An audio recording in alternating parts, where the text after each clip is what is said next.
Before we jump into today's story, I have one thing I got to tell you. I was recently honored to be invited to be a guest on Ed Jarecki's podcast, Elevate Your Business. I'm going to link the episode down below if you're curious about our conversation about success in entrepreneurship. And Ed, if you see this, thank you so much for inviting me on your show. Today's episode is all about getting out of debt, and I can't think of a more appropriate way than to review an outstanding and inspiring story from someone I respect and how they got out of debt. This is Rob Berger's video about his personal getting out of debt free story. This video can be found on Rob's YouTube channel. It's called How to Finally Get Out of Debt, 7 Steps to Debt Freedom. Now, for brevity and out of respect for Rob's content, I'm not going to share the whole video here with you. We're going to react to the chunks that are most relevant to the main topic. So if you find these bits and pieces of Rob's story helpful to you and you want to hear more, you can check out his video in the link below. Without further delay, let's jump in. You cannot have financial freedom when you're drowning in debt. And I can tell you that from firsthand experience. I'm going to walk through in today's video the exact 7 steps that I took to get out of debt. And we're talking, I hate to say this, we're talking hundreds of thousands of dollars in debt. It wasn't like I had, a $2,000 credit card. I had student loans. My wife had student loans. We had car loans, and we had a pretty massive home equity line of credit. All of that was in addition to our mortgage. And so here's the deal. One day I was in our basement and I was listening to the Dave Ramsey show, and I don't really listen to the Dave Ramsey show that often, but if you've listened to a show, you know that folks, call in and they scream or yell that they're debt free. First and foremost, that's a lot of debt. I think it's inspiring and hope-filled that someone I respect so much in the personal financial space is willing to share their story of having dug into so much debt.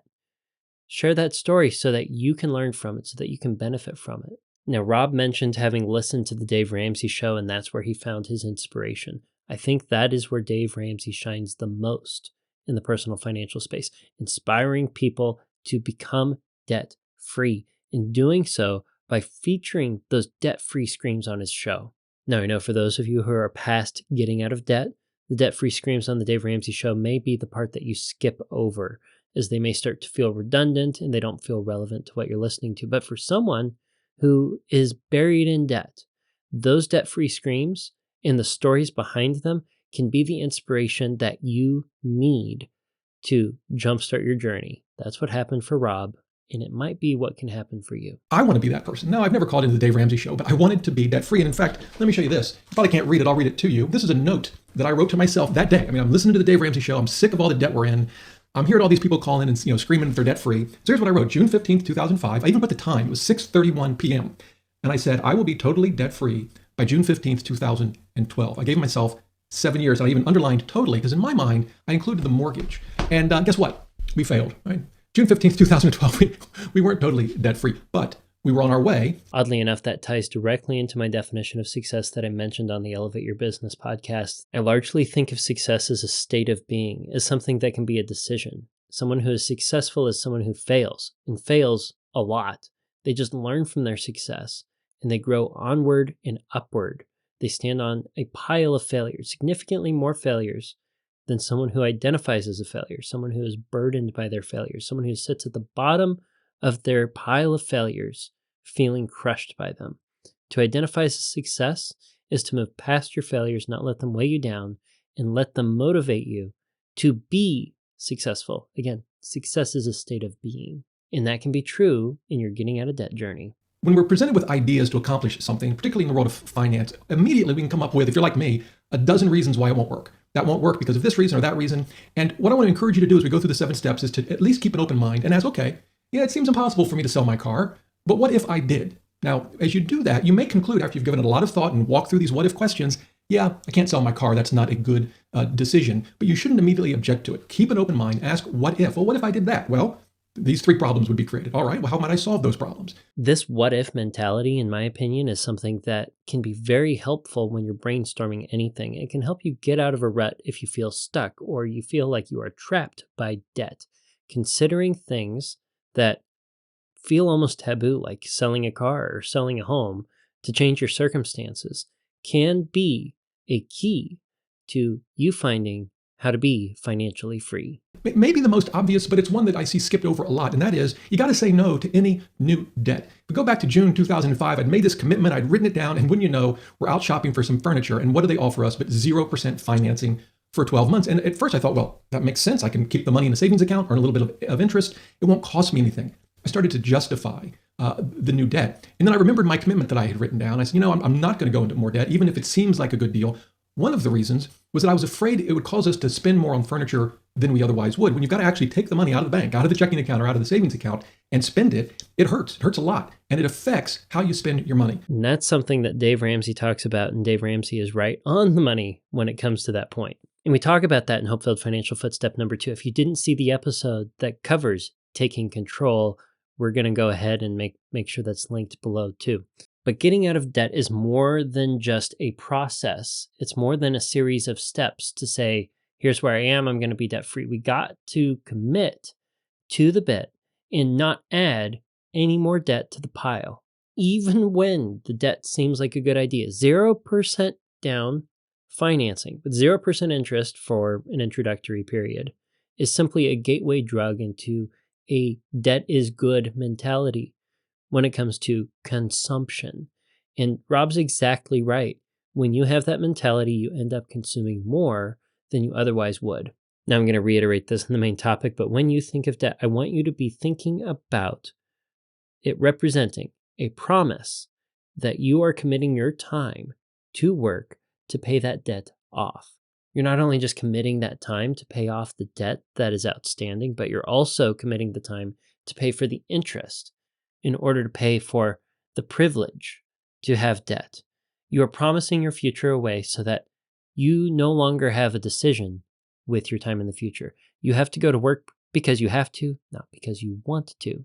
So step 1 is you've got to say no to any and all new debt. Now, that may mean you have to take some radical steps. Maybe you have to cut up your credit cards. I'm not sure I'd close the accounts necessarily. That could hurt your credit score. But you may need to cut them up so that you don't use them, or at least put them away so you're not carrying them around and can be tempted to use them.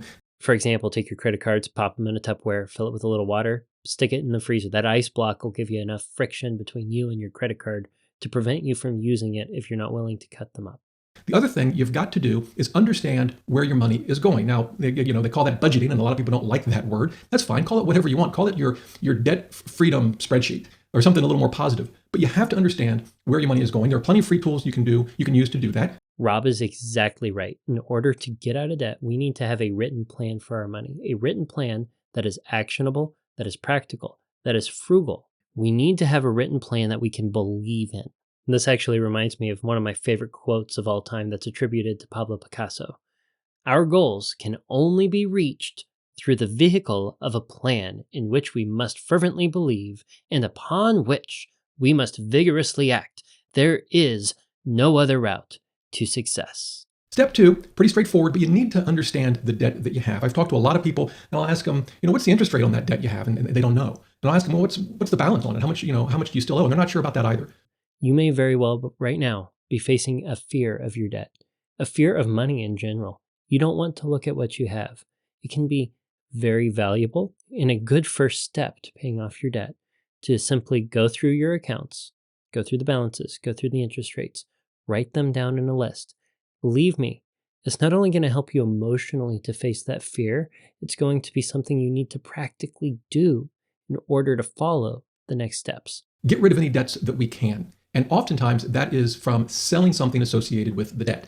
The most frequent common example of that is a car. And again, this is where a lot of objections can be raised. And I get that. But we need to ask if you owe, say, 20 grand on a car and you're trying to get out of debt and you've got credit card debt and medical debt and other things as well, you can put a serious dent in your debt by selling that car. Now, doesn't Rob just sort of sound like Dave Ramsey as he's talking about selling the car? Back when I used to listen to the Dave Ramsey show more often, there was a joke that was made that half the calls could have the solution, well, you got to sell the car in order to make progress. Dave needs a button on his desk to push that says, sell the car, sell the car, sell. But seriously, though, if you're trying to get out of debt, it can be very healthy to consider selling a large item like a car, whether you owe money on it or not. In our case, we had a car we didn't owe anything on, but we didn't need it. I loved that car. I have to be honest with you. It was an Acura. It was back in early 2000s. I loved that car. But you know what? I didn't love it as much as our debt, getting rid of our debt. So I sold the car, took the money, and paid down debt. And the question is always, is the thing that you own more important to you than reducing your debt? So step 3 is getting rid of as much debt as you can almost instantly by either selling something associated with the debt or other stuff that you simply don't need that can help you pay down your debt faster. This is a good time to remind you of the endowment effect. If you didn't already own the thing that you're thinking about selling, while you're in the situation you are with a lot of debt, would you go out and buy that thing? Or would you go out and borrow money to buy that thing?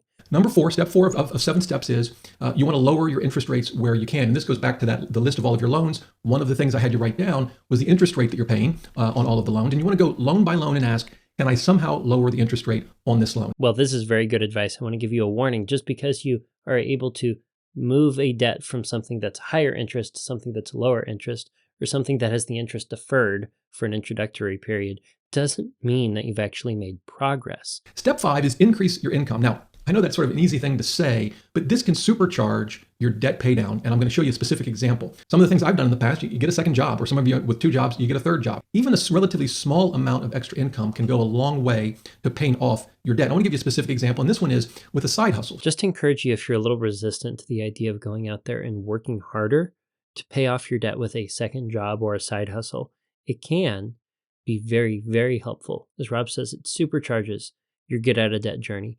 But that's only true if you have a written plan where all the money you're generating through that side hustle or that extra job goes towards getting rid of your debt. Additionally, you need to tell yourself that this extra work that you're pushing forward right now is temporary.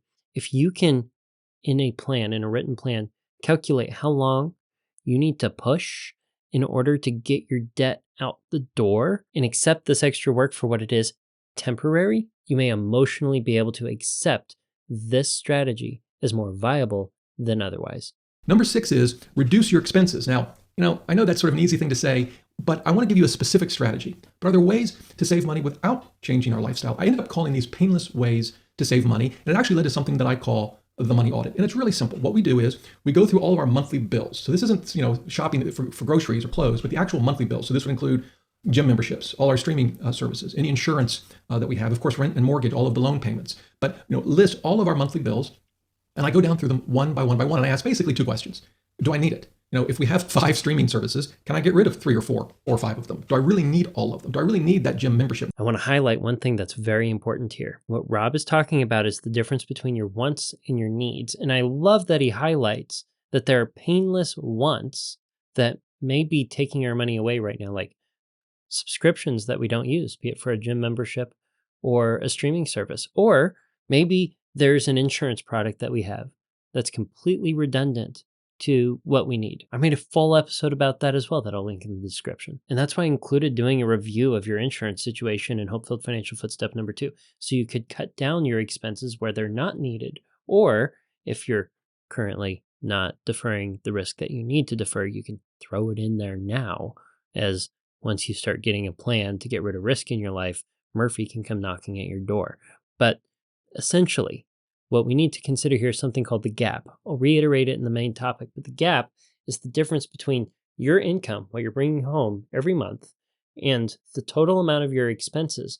These expenses should include the minimum payments on all your debts and your 4 walls: shelter, transportation, utilities, and food. Oh, and in those needs, you're also going to need to include insurance because it protects your 4 walls.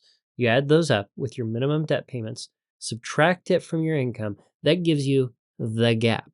That is what you have to work with to pay down your debt. And the bigger you can make that gap by either reducing your expenses or increasing your income, the faster you can get through your debt payoff journey.